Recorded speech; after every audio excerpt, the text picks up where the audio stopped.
السلام علیکم ورحمۃ اللہ وبرکاتہ نحمدہ و نصلی علی رسولہ الکریم اما بعد فاعوذ باللہ من الشیطان الرجیم بسم اللہ الرحمن الرحیم رب زدنی علما۔ چلیں جی آج کی کلاس ہم سٹارٹ کرتے ہیں۔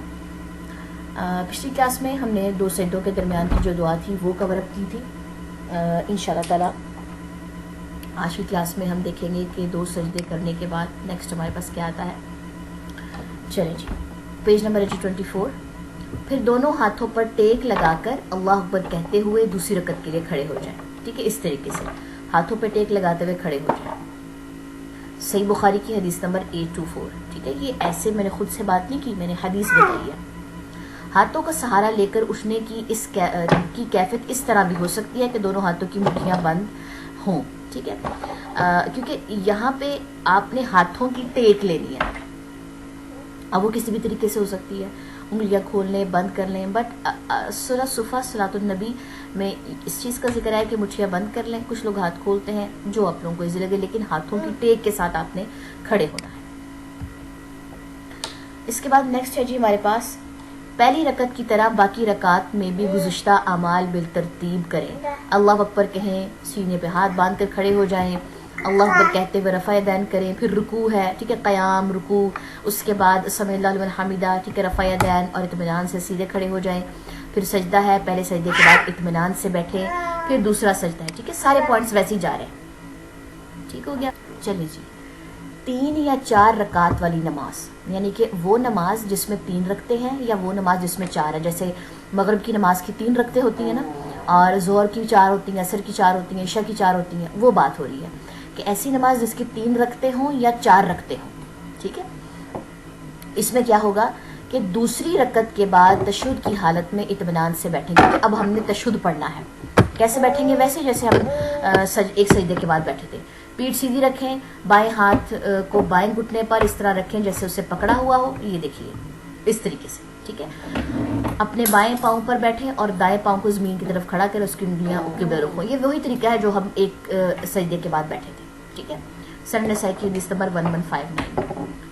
تیسری رکعت کے لیے کھڑے ہوں تو رفع یدین کریں۔ یہ ایک بات کی بات ہے، اس کو ہم انشاءاللہ تعالی ڈسکس کریں گے، لیکن تشہد کو بھی ساتھ ساتھ ڈسکس کرنا ہے۔ وہی بات ہے، اگر تیسری رکعت کے لیے دوبارہ کھڑے ہونا تو تیسری رکعت میں بھی رفع یدین آتا ہے۔ ٹھیک ہے، ہم پہلا رفع یدین کب کرتے ہیں؟ جب نماز شروع ہوتی ہے، پھر رکوع میں جاتے ہوئے، پھر رکوع سے واپس اٹھتے ہوئے 3 ہو گئے، اور چوتھا یہاں پہ آتا ہے جب تیسری رکعت کے لیے ہم اٹھ رہے ہوتے ہیں۔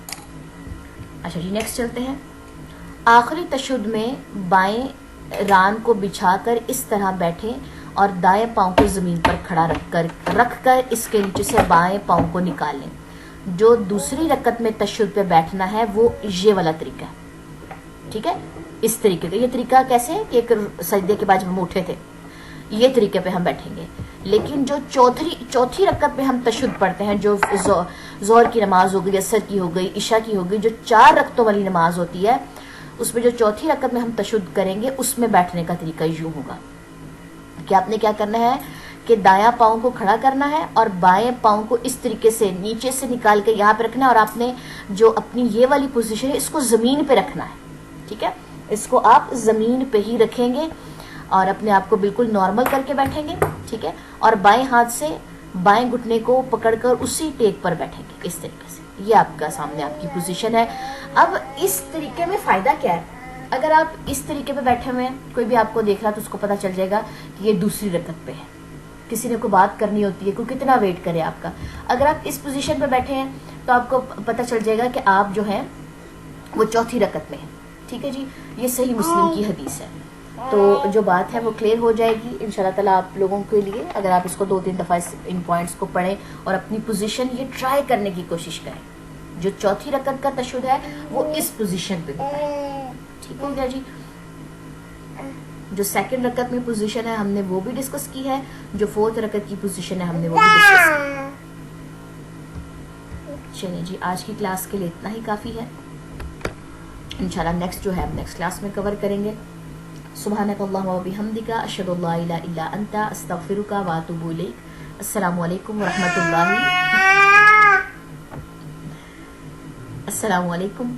اللہ وبرکاتہ۔